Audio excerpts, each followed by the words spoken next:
ng water cannon yung mga vessel natin na pumapalaot. Will you give the go signal on that, sir? No,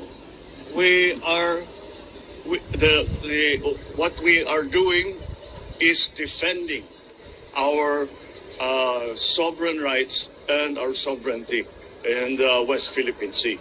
And we have no intention of attacking anyone with water cannons or any other such offensive, I would have to call them weapons dahil nagkaka-damage na.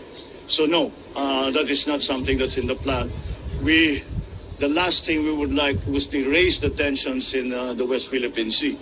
That's the last thing, and that will certainly do that. So hindi natin gagawin. We will not follow the Chinese Coast Guard and the Chinese vessels down that road because it's simply it